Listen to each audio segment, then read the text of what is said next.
It's so hard when people knock you down and tell you that you're never gonna get a shot at glory. But that's when you rise to the challenge. Greetings everybody, it's Emily from of Pages and Ink, and today is Wednesday, but I will not be doing my usual Top 5 Wednesday video because the topic for today is Top 5 Stories Featuring Time Travel, and I've read one, I believe. So, can't do Top 5 if you've only read one, so instead I decided I would go through the tags and challenges on BookTube on YouTube and see if there's one that I wanted to do, and I found kind of an older one, and it's the On My Bookshelf tag, which is a tag where you ask people for numbers, but given my track record for asking for suggestions, I just randomly did them on random.org, and basically they're your coordinates. And so you have these coordinates, and you go to your shelf, and you find the shelf and the number of book. You pull it out and you tell pretty much the story of that story, your thoughts of it, maybe how you got it, whether or not you've read it anyway, did you like it, did you not like it, who gave it, that kind of stuff. So I thought it'd be kind of fun and a little more personal in a way, because I decided to include my 5th bookshelf, like the shelf, not like the bookshelf, because I only have one bookshelf right now. But the 5th shelf is this shelf down behind me that you pretty much never see, A, because I'm in front of it, and B, because it's mainly yearbooks and notebooks and other miscellaneous stuff like that. So I decided it'd be fun if I included that one. So let's get started, shall we? So originally I was going to move my camera around and show you guys what books were at the coordinates, but I realized that I can't get my whole shelf in the shot as well as my whole self, so I decided instead I would just pull them out and tell you the coordinates and then what books were at that coordinates, which is why there are books missing behind me. So the first coordinate I have is a 122, and that was Esperanza Rising by Pam Munoz Ryan. This book I read, I want to say, in 6th grade for summer reading, and I don't remember much about what it's about now. But I remember really liking it, and I liked it enough that I had my mother read it, or like I gave it to her to read it, and she liked it so much she made me this yarn doll that the main character, Esperanza's mother, made for her, and it was kind of a bonding experience between my mother and I. So even though now I can't remember specifically what the book was about besides a girl named Esperanza, and about the first scene, which was between Esperanza and her dad laying on a hill, and they had like their ear to the ground and they could feel the world turning around them. Like, other than that, I don't remember a whole lot. I just remember that it meant something to my mom and I, and it was like a really big bonding experience. The second coordinate I have is 327, which is my 3rd shelf 27th book, and that book was The Dream Thieves, which is the 2nd book in the Raven Cycle series by Maggie Stiefvater. And I think it's a tie between this one and the first book, The Raven Boys, for my favorite book in this series so far. Raven King is to be released this year, I believe in April, and I'm so excited. I have a pre-order for it with the customized, or not the customized, but like Maggie's artwork bookplate thing, and I'm so excited for it. But this book specifically is largely, it's the same large plot, but the subplot for this book itself is about dreams and the power that they have, especially in this world where there's magic in a way. And I like how you wouldn't think of it until you actually read the book, but the cover is pretty explanatory for what Dream Thieves is really about, and it's so interesting, and I really love dreams, so the concept of this book about how dreams have a power of their own is just awesome, and I really love this series. I definitely recommend it. So the 3rd coordinate I have is 512, and as I said before, I think, because I recorded the intro and then I did this, so hopefully I said it, but the 5th book is my more personal shelf. It has like yearbooks and notebooks about stuff on it. So the 12th book on my 5th shelf was Japan activity book, Arts, Crafts, and Historical Aids. Which is actually really cool because it's got a bunch of like different Japanese themed crafts to make things. There's like an abacus and a lacquer, and how to do lacquer work and make a family crest and flower arranging and origami cranes and a whole bunch of different stuff like that. How to write haikus, and there's even Japanese book binding. Like, that's awesome. My mom gave me this book because in middle school I was really into manga and anime, and I really wanted to go to Japan. And I still really want to go to Japan, but it's more of because the place is beautiful. Like, if you've seen pictures of Japan, the architecture and even just Mount Fuji and the cherry blossoms are beautiful. And they have a whole bunch of different festivals to celebrate different things, and I really want to learn more about the culture and the language. So it's not just because it's where manga and anime are from, but because the culture is just so fascinating. And my grandfather, when he served in the Navy, he spent a couple years in Japan. And when I was in 7th grade, I believe, I went to Vacation Bible School where he was the instructor. And there's a theme for every year, and the theme for that year was, it was called, or like the idea was called Rickshaw Rally, and so they incorporated a bunch of Japanese stuff. So this book, as well as my wanting to go to Japan, is also partially because of my grandfather, so it's kind of an important thing to me. So the next coordinate I have is 424, which is the 24th book on my 4th shelf. And that was City of Heavenly Fire by Cassandra Clare. This is the 7th book in the Mortal Instruments series, and it's a monster. It is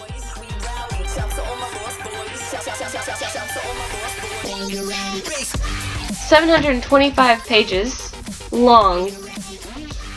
Looks longer than that. And the inside cover is beautiful. Look at this. There's Simon and I believe that's Maya right there. Jace, Izzy, and Alec. Like, it's so pretty. And I got this from Book Outlet for a discounted price because it was scratch and dent. I don't remember how much I paid for it now. I just remember it was discounted. And you can't even really see it, but there's like a slash in the cover. I mean, now you can kind of see it because of the way the light is. But it was a great deal, and it was a great book. And it's the book where I finally accepted Clary, because the whole series she drove me nuts. So this was the time when I finally was like, you know what, Clary, you've grown as a person, I now accept you. The next book I have, or the next coordinate, is 17, which is the 7th book on my first shelf, and that was Unwind by Neil Chesterman, which I have not read yet. I know he's a great writer, which is part of why I picked it up. It was also on bargain at Books A Million for like $3 or $4, $3.97. So I mean, that was a good deal. And ever since, I like look at the clearance and under $5 thing that they have outside Books A Million every time we go there, because it's a good price for paperback. And it's in good condition too. There's nothing wrong with it. It just sat on the shelf for a long time. I can't talk today, apparently. So I'm gonna put that over there. The next coordinate I had is 335, which is the 35th book on my 3rd shelf, and that was The Gathering by Kelly Armstrong. The very first series I read by Kelly Armstrong was the Darkest Power series, and I loved it. This was the 2nd series that she had written, and I picked it up expecting to love it, and I liked it. I liked it enough to keep the first book, but I haven't read or got the other books in the series. I liked the idea, it just didn't have what the Darkest Powers did, I guess. But I did like the idea of how in like the Darkest Powers, they're like a necromancer and witches and warlocks and werewolves. And then in this book, I believe they're called skinwalkers, I believe. I read this a long time ago, I don't remember. But basically, they turn into cats, and it's a Native American kind of mythological creature, so that's interesting in and of itself. But yeah.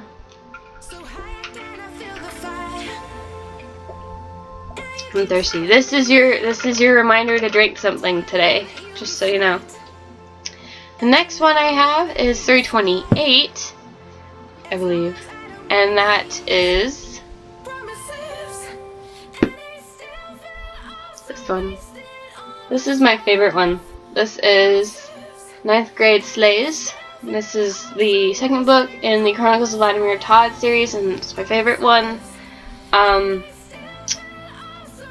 By Heather Brewer, and apparently it was an Amazon bargain book. I didn't realize this even had a sticker on it. I need to take it off, but I've had it for forever. I read this series back in middle school. It even has my name on the front cover of the dust jacket. Like, what? I don't write my names in my books. That's how old this is. I read these back in middle school and like high school, and this is one of my favorite series ever, so this series itself means a lot to me, and this is, like I said, my favorite book. I love this series. I'm not going to go into depth about that, because I can talk about that all day. Alright, so the next one I have is, the next coordinate I had was 132, and that pulled out my Death Note that has a hole in it, unfortunately. But if you know anything about me, if you've seen the posters on my wall, I was really into anime. And I still enjoy it, but I don't watch it as often as I used to.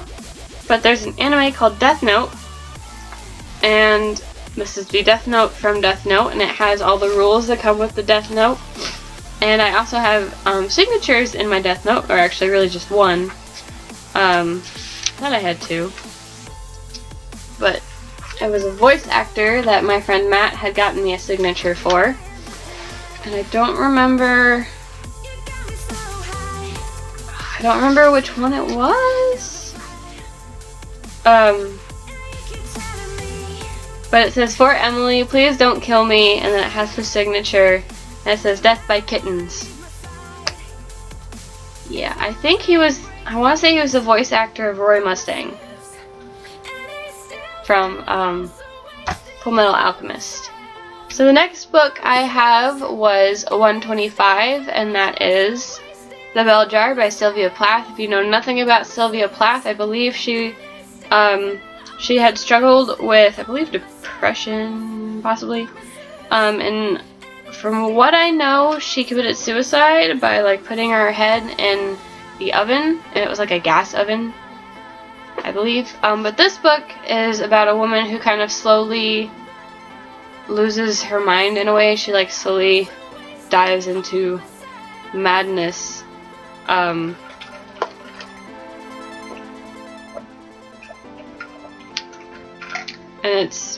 I remember it was really good, and I went back to class, I was like, oh my gosh, that felt so real, and I don't know, I had to read it for school in high school. I want to say sophomore year? No, junior year. It's a good book though. The next one I have is 3-3, which was End of Days by Susan E., which is the third book in the Penryn and the End of Days series, which is a fantastic series about it's a post-apocalyptic world where the apocalypse is brought upon by angels, and there are these things that they created, which are like scorpion things with wings, and they're really creepy. This is the third and final book in that series, and I really need Susan E. to write more books because these were fantastic and I need more of her. It's one of the best series I read last year, and it's fantastic, and I definitely think you guys should pick it up. Okay, the next one I have is 219, and that was The Wrath in the Dawn by Renee Adhay, which is a book that I got from my friend Pooja for Christmas, and I had read it beforehand. I got it from the library, and as I was reading it, Shahrazad and Khalid kind of slowly, even though they started off on bad terms and their relationship is still kind of strained, there were times where it kind of reminded me of my boyfriend, which is a little hard to explain without showing like specific pages. So she got me this book because I had told her, you know, even though they're kind of strained, they kind of remind me of me and my boyfriend Jordan. So she got it for me for Christmas, and I'm so happy to have it because it's a beautiful book. I'm really excited for the second book, which is The Rose and the Dagger, and yeah. The next book I have was For Seven, and that was Ruin and Rising, which is the third and final book in the Gracia trilogy by Leigh Bardugo, which is another one of my favorite series, and it's really shiny. This book follows, or the series itself, follows a girl named Alina who has a power that no one in this world has, which is like the power of light in a way. She's called the Sun Summoner, and here's like the map of the world. It's gorgeous. It's a really great series if you like high fantasy and teens with magic, and it's just fantastic, and I think you guys should read it. The series was actually recommended to me by Liv, I believe, on Tumblr and also YouTube. She has a YouTube, and on Tumblr she's Rainy Day Coffee and Books, and on YouTube she is StoriesForCoffee, in case you want to go check her out. The next book I have is 326, and that is The Reckoning by Kelly Armstrong, which is the, I believe, it's the third and final book in the Darkest Power series, and it's just, the series itself is fantastic, and I really love it, and I think you guys should read it. Can I like, hold on, this way, hard to do this, yeah, I don't think that's quite, I can't get it, anyway, moving on. So the next book I have is 525, which is from my personal shelf, and that is my sophomore year yearbook, which is pretty heavy. Let me see if I can find a picture of me from my sophomore year. Oh, here's my Macbeth poster from freshman year.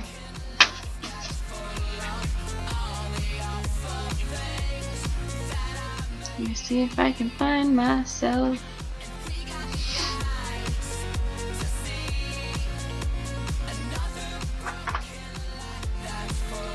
Here we go. I'm right there. This brown-haired thing right here. Because I dyed my hair brown. Yep. That's all you get to see. Well, I think that's all that's really to see. Oh wait, no, I know what I can show you. Hold on. I was in our school's production of The Women.